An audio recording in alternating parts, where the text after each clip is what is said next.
Hi, I'm Hannah Orgel, and I have the pleasure of introducing Georgia Coles this morning.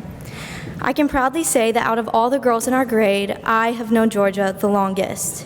My first time talking to Georgia was in the 8th grade in our physical science class, and I remember leaving the conversation thinking, great, this girl is way smarter than I am. Even though people are intimidated by Georgia's intelligence, she truly is one of the sweetest people in our grade. She's always willing to listen to me complain and tell me that no, I'm not dying. So, give it up for the extremely well-spoken Georgia Catherine Coles.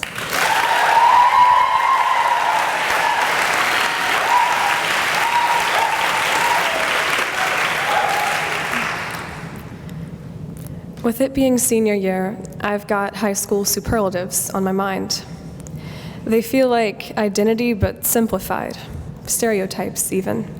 Though I can't help but be interested in these epithets, and really, who isn't? You can assign any number of labels to yourself based on zodiac, favorite books or shows, or even what member of the Breakfast Club you identify as. But I think that where we run into trouble is in trying to label ourselves entirely by what we do. There's nothing wrong with having hobbies or being goal-oriented, but labeling ourselves by what we do can create an unsteady crutch for our self-worth. And I relied on this crutch for the first 2 years of high school.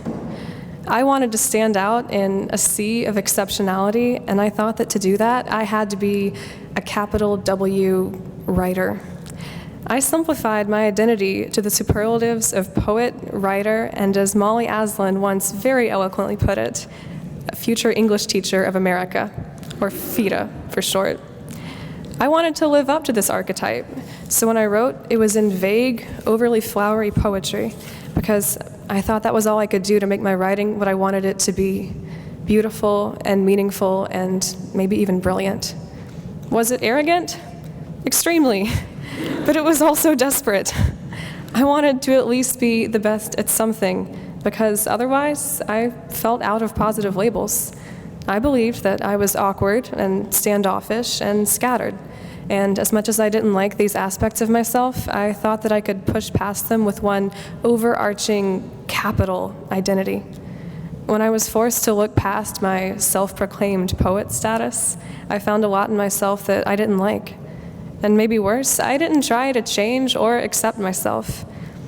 I think that we as people have a tendency to judge ourselves first, to avoid giving others the chance to judge us. We say, this may sound stupid, or I don't mean to be awkward, to avoid this vulnerability. But these little phrases and little views of ourselves don't actually shield us, and they add up to a lot of self-deprecation, something that a high school superlative can't fix. So, let's say you find yourself in my position. How do you overcome the epithet? I'll leave you with 2 things I've learned in my time here. The best advice I was ever given: be involved. You don't have to be brilliant or even good at something to find meaning in it, and often the most meaning is in the improvement, in the effort. I have made flawed, nervous debates in debate club, written cliché, angsty fiction in creative writing, and I have run pitifully slowly in track, and I have loved every minute of it. Brilliance for what you do is not a prerequisite for success, but passion for what you do will deliver you to it. As for the most important thing I've learned in high school, be your own ally. High school moves quickly, and you move quickly through it. Refusing to tear yourself down and working towards self-awareness will be more of a guard against what others think than agreeing with or assuming people's judgments ever will. To all of you, I learned that what I wanted for my writing was what I wanted to be myself and have recognized in all of you. I'll avoid superlatives and instead focus on action. You all are going to live beautifully, meaningfully, and brilliantly, and so am I. Thank you.